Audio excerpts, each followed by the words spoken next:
नमस्कार, मी मधुराज रेसिपी मराठीमध्ये तुम्हा सगळ्यांचं खूप खूप खूप मनापासून स्वागत। तर आता नुकतीच अनंत चतुर्थी झाली आहे आणि अनंत चतुर्थीच्या दुसऱ्या दिवशीपासून पितृ पंधरवडा चालू होतो। तर सर्वसाधारणपणे अशी मान्यता आहे की या 15 दिवसांमध्ये आपल्या पूर्वजांचं इथे वास्तव्य असतं आणि त्या दरम्यान आपल्याकडे त्यांच्या आवडीच्या पदार्थ किंवा डिशेस बनवायची प्रथा आहे। तर आज आपण या पितृपक्ष स्पेशल रेसिपीज करूयात।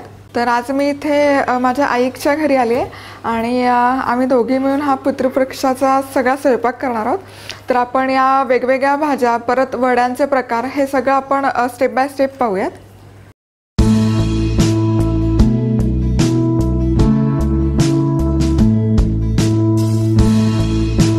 आता आपण या ठिकाणी वड्याचं वाटण कसं करायचं ते पाहूयात। तर सगळ्यात आधी इथे माझ्याकडे ही चणा डाळ आहे, ती साधारण एक 4 तास पाण्यामध्ये भिजवून घेतली आहे आणि त्याचबरोबर इथे उडदाची डाळ आहे, ती पण एक साधारण 2 ते 3 तास पाण्यामध्ये भिजवली आहे। आता वाटण करण्यासाठी आपण डाळ मिक्सरच्या भांड्यामध्ये काढून घेऊया। त्यामध्ये हिरवी मिरची टाकली, जिरं आणि लसूण। इथे चणा डाळ वड्यांचं वाटण तयार आहे आणि या ठिकाणी उडदाच्या वड्यांचं पण वाटण तयार आहे। तर ते उडदाची डाळ वाटताना त्यामध्ये थोडी हिरवी मिरची, जिरं आणि लसूण घेतलं। वड्यांची तयारी करून झाली। आता आपण आळूची वडी कशी करायची ते पाहूयात। तर त्यासाठी इथे मी बेसनाचं मिश्रण करून घेतलं। तर बेसन पीठमध्ये लाल तिखट, मीठ आणि थोडासा चिंचेचा कोळ घालून आणि पाणी घालून ते छान असं घट्टसर भिजवून घेतलं।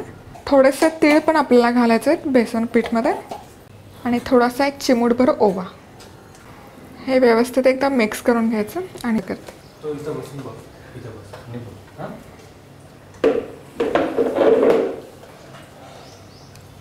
आणि उठू नको, सारखी मध्ये बोलू नको। नाही, गुडगल आहे म्हणून। आता एक आळूचं पान घ्यायचं आणि त्याच्यावर एक साधारण चमचाभर हे भिजवलेलं पीठ घालून व्यवस्थित छान पसरवून घ्यायचं। एक चमचाभर पीठ पूर्ण पानावर छानपैकी पसरवून घ्यायचं।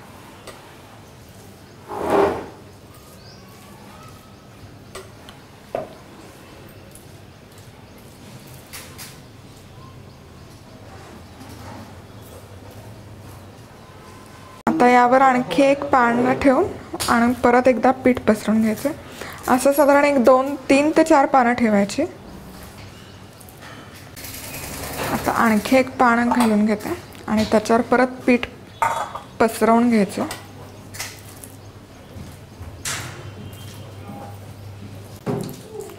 आता सगळीकडे पीठ व्यवस्थित पसरवून झाल्यावर आपण त्याच्या वळकुटी करून घेणार आहोत। व्यवस्थित रोल करून घ्यायचं। दोन्ही बाजूनी पानं फोल्ड करायची।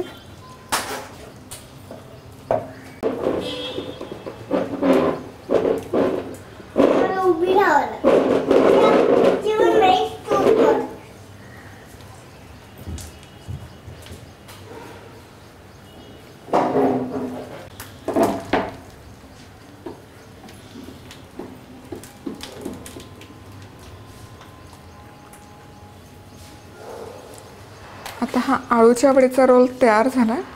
आता आपण हे स्टीम करून घेणार आहोत, वाफवून घेणार आहोत। आणि या ठिकाणी खाली भांड्यात साधारण एक 2 इंच पाणी मी गरम करायला ठेवलं आहे। आता त्यावर आपण आळूची वडी ठेवूयात एका चाळणीमध्ये, जेणेकरून ती छान वाफवून निघेल आणि त्याच्यावर झाकण ठेवणार आहे आणि एक साधारण 15 ते 20 मिनिट त्याला छान अशी वाफ येऊ द्यायची। एक 15-20 मिनिट ही आळूची वडी पण छान वाफवून झाली आहे आणि आळूची वडी जी आपण उकडून घेतली आहे त्याच्यात आपण काप करून घेऊयात।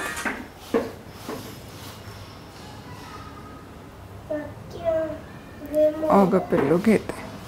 आता आपण सगळे वडे तळून घेणार आहोत। तर सगळ्यात आधी डाळीचा वडा तळून घेऊयात। तर याआधी हा वडा बनवण्यासाठी मी डाळ साधारण एक 3 ते 4 तास चणा डाळ भिजवून घेतली आहे आणि त्यानंतर ती मिक्सरला वाटून घेतली आणि वाटताना त्याच्यात एक थोड्याशा हिरव्या मिरच्या टाकल्यात, आलं आणि लसूण घातलं आणि जिरं। आता छान याला असा खरपूस कलर येईपर्यंत तळून घ्यायचं आणि इथे डाळींच्या वड्यांना छान असा खरपूस कलर आला। आता आपण ते काढून घेऊयात ताटामध्ये।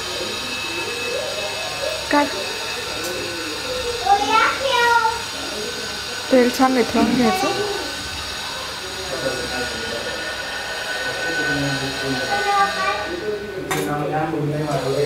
आता आपण उडदाच्या डाळीचे वडे तळून घेऊयात. पीठ याचं आधीच बनवून घेतलंय आपण.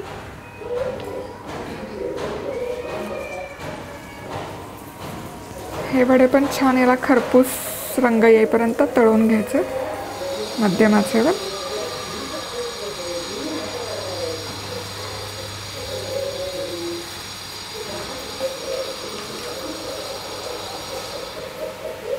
आणि या ठिकाणी उडीद वडे पण छान असे खरपूस तळून झालेत. आता ते आपण बाजूला काढून घेऊयात.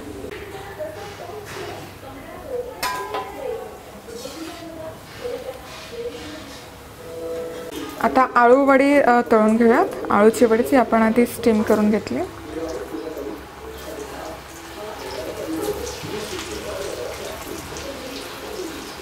आणि वडीला पण छान असा तांबूस रंग आला. आता आपण ती पण बाजूला काढून घेऊयात.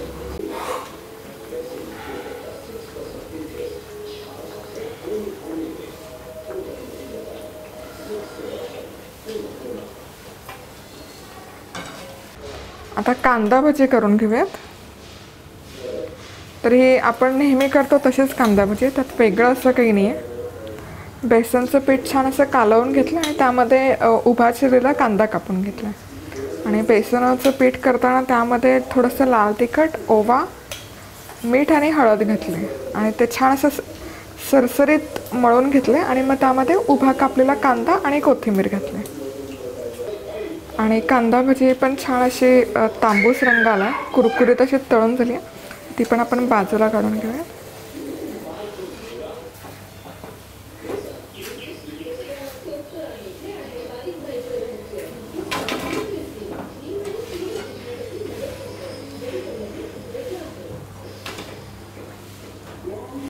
आणि या ठिकाणी आपलं तळं सगळं करून झालं आहे. उडदाचे वडे, चणा डाळीचे वडे, भजी, त्याचबरोबर इथे आळूची वडी पण छान अशी तळून झाली आहे.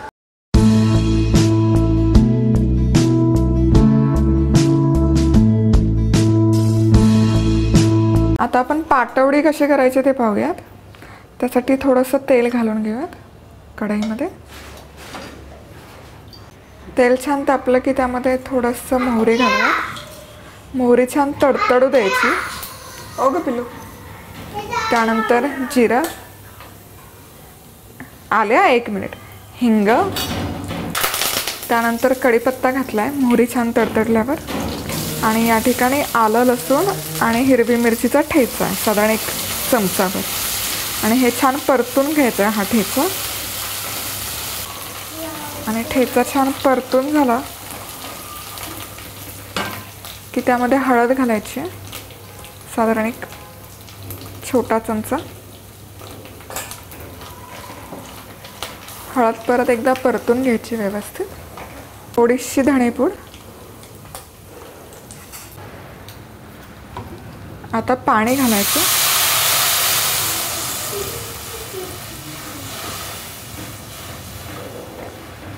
पाण्याला उकळी आली की मग आपण त्यामध्ये बेसनाचं पीठ सोडणार आहोत.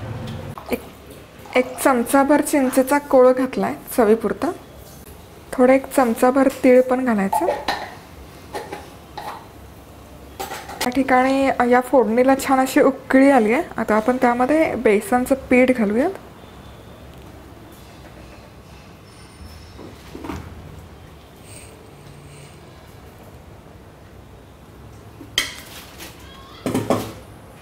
आणि हे पटकन व्यवस्थित एकजीव करून घ्यायचं. पिठाच्या गुठळ्या नाही झाल्या पाहिजे. आता हे पीठ छान असं एकजीव झालंय. आता हे झाकून त्याला 1 वाफ घालून घेऊ. छान असे 5 मिनिट वाफ काढून घेतले. छान असं हे एकजीव झालंय. आता हे पाटवडीचं पीठ आपण पोळपाटवर काढून घ्यायचं. आणि पाटवडीची वडी थापण्यासाठी इथे पोळपाटला थोडंसं तेल लावलं. आता हे छान पोळपाटवर थापून घ्यायचं.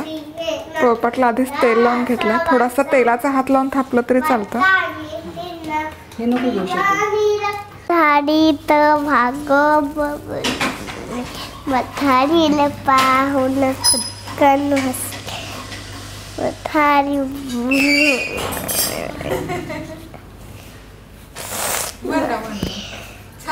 जंगल झाडीत भागो बसले. मथारीला पाहून खुदकन हसले. अग अग मथारे कुठे चालली.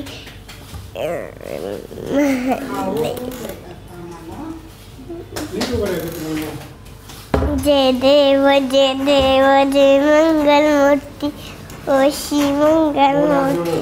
दश माते मन स्वामी माते मन कामना जय देव जय देव.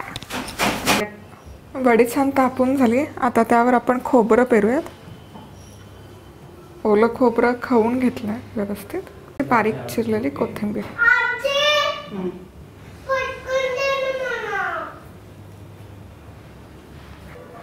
आता सुरणी याच्या वड्या पाडून घ्यायच्यात, चौकोनी किंवा डायमंड शेपमध्ये, तुम्हाला हवं असेल तसं. आणि या ठिकाणी पाटवडी छानपैकी अशी मी ताटामध्ये सर्व करून घेतली, काढून घेतली.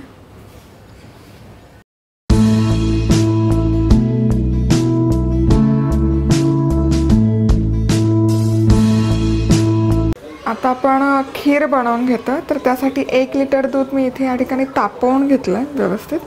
आता त्यामध्ये साधारण 1 चमचाभर मी इथे या ठिकाणी तांदूळ भिजवून घेतलेत. आणि मग ते मिक्सर साधारण अर्धा तास ते तांदूळ भिजवलेत आणि मिक्सरमध्ये वाटून ते या दुधामध्ये टाकलेत.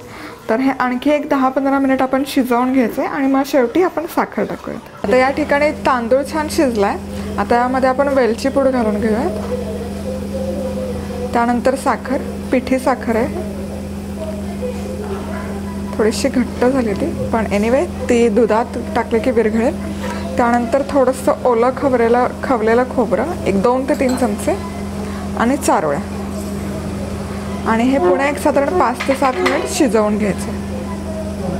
आणि या ठिकाणी कढी पण बनवून घेतली आहे. तर कढीला साधारण हिरवी मिरची, कढीपत्त्याची फोडणी घातली आहे आणि ताकमध्ये बेसन मिक्स करून ते घातलं आहे.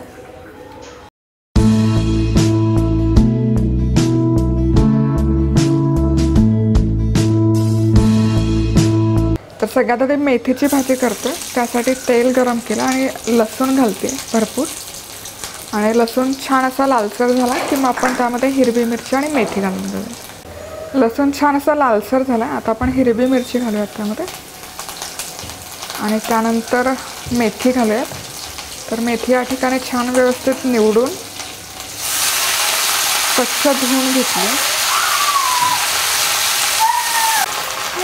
आता मीठ घालायचं चवीनुसार आणि एक साधारण 8 ते 10 मिनिट ही मेथीची भाजी छान व्यवस्थित शिजवून घेते. आणि या ठिकाणी मेथीची भाजी छान शिजली आहे. आता ती बाजूला काढून घेते आणि मग आपण बटाट्याची भाजी करणार आहोत. आता बटाट्याची भाजी करण्यासाठी तेल घातलं. तेल तापलं तर त्यामध्ये मोहरी घालतं. मोहरी छान तडतडली की मग जिरं घालूयात. हिंग चिमूटभर. आता हिरवी मिरची, कढीपत्ता, थोडासा कांदा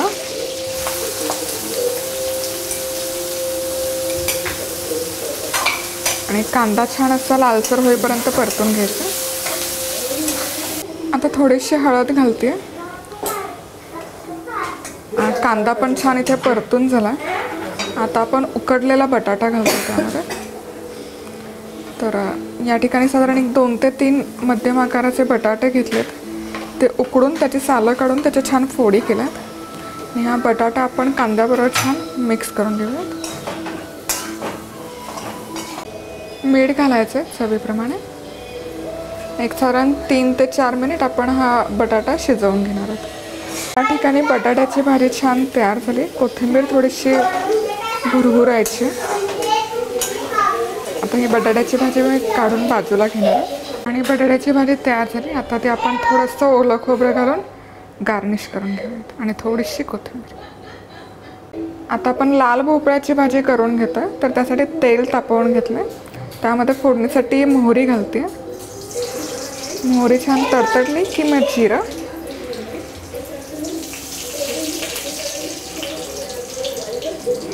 थोडीशी हळद, लाल तिखट,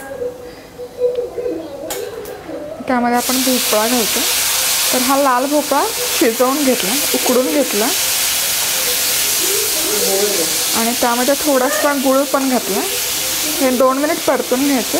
मग ही आपली भोपळ्याची भाजी तयार आहे. मीठ घालायचे चवीप्रमाणे आणि 2 ते 3 मिनिट शिजवून द्यायचं. भोपळा पण शिजवूनच घेतला, त्यामुळे फार शिजवायची गरज नाही. 2 ते 3 मिनिट परतून ते आपण काढून घेणार. खोबरं घालून घेऊया आणि लाल भोपळ्याची भाजी तयार. गवारची भाजी करून घेतो. त्यासाठी तेल छान असं तापवून घेतलं. त्यामध्ये मोहरीची फोडणी, थोडी मोहरी घालून घेऊया. मोहरी छान तडतडली की मग थोडंसं जिरं, थोडासा कढीपत्ता, थोडासा कांदा. कांदा थोडा 3-4 मिनिट परतून घ्यायचा आणि मग त्यानंतर आपण गवार घालणार आहोत. त्या कांद्यामध्ये थोडीशी हळद घालायची, त्यानंतर लाल तिखट परतून घ्यायचं छान.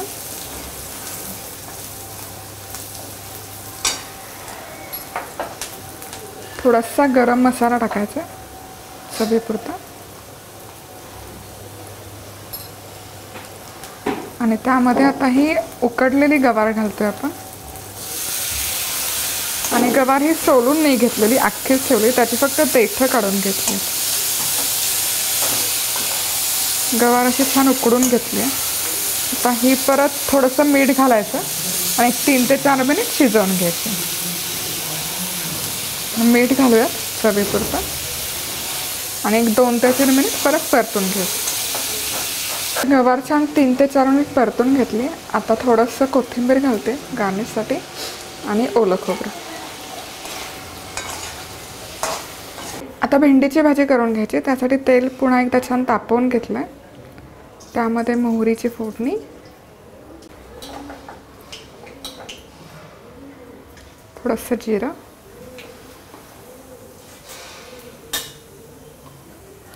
चिमूटभर हिंग,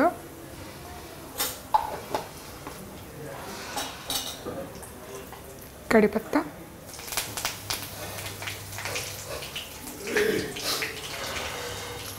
इथे थोडंसं लसूण आणि हिरवी मिरचीचा ठेचा घातला.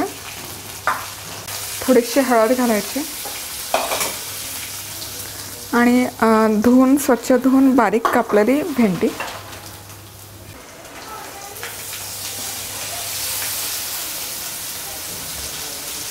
थोडंसं मीठ घालायचं चवीपुरतं आणि भेंडी शिजवून घ्यायची आहे छान. आणि भेंडीची भाजी छान तयार झाली या ठिकाणी. आता आपण कारलं करून घेऊया. त्याच कढईमध्ये आपण कारल्याची भाजी फोडणीला घालणार आहोत. तर तेल छान गरम करून घेतलं.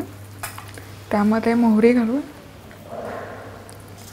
मोहरी छान तडतडली की मग जिरं,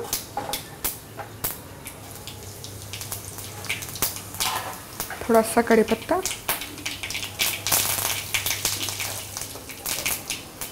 हळद, लाल तिखट आणि हे या ठिकाणी कारल्याच्या बिया काढून ते उकडून घेतलं स्लाइस करून. हे थोडंसं 1-2-3 मिनिट परतून घेऊया. तर त्यामध्ये चिंचेचा कोळ घालूया. तर साधारण थोडीशी चिंच पाण्यामध्ये भिजवून घेतली आहे गरम करून आणि त्याचा कोळ काढून तो कोळ घातला आणि थोडासा गुळ पण आहे त्यामध्ये.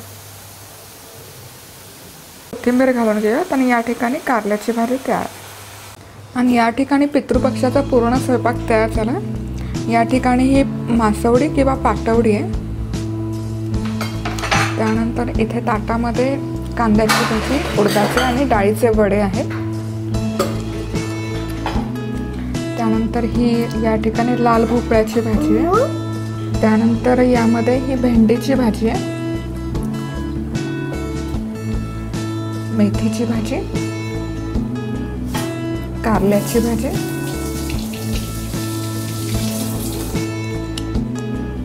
ही कढी केलेली आहे. तर या ठिकाणी ही बटाट्याची भाजी, उकडलेल्या बटाट्याची भाजी, तिकडे आळूची वडी आणि काही डाळ वडे मिक्स आहेत. आणि या ठिकाणी हे तांदूळ आणि खोबऱ्याची खीर तयार आहे. तर कशा वाटल्या तुम्हाला आजच्या रेसिपीज? जर तुम्हाला आजच्या रेसिपीज आवडल्या असेल तर प्लीज तुम्ही हा व्हिडिओ लाईक करा. त्याचबरोबर तुमच्या काही कमेंट्स असतील, सजेशन्स असतील तर तुम्ही ते खाली कमेंट बॉक्समध्ये नोंदवू शकता. त्याचबरोबर तुम्ही माझे हे यूट्यूब मराठी चॅनल लाईक करा. सगळ्यात महत्त्वाचं म्हणजे हे फ्री आहे, फुकट आहे. आणि जेव्हा केव्हा मी एखादी नवीन पदार्थ किंवा रेसिपी पोस्ट करेल तेव्हा सगळ्यात आधी ते तुम्हाला कळेल. तर आज वेळात वेळ काढून तुम्ही हा माझा व्हिडिओ पाहिल्याबद्दल तुम्हा सगळ्यांचे खूप खूप खूप धन्यवाद. पुन्हा भेटूया अशाच एका नवीन रेसिपीबरोबर. तोपर्यंत मस्त राहा, खुश राहा, आनंदी राहा आणि सगळ्यात महत्त्वाचं खात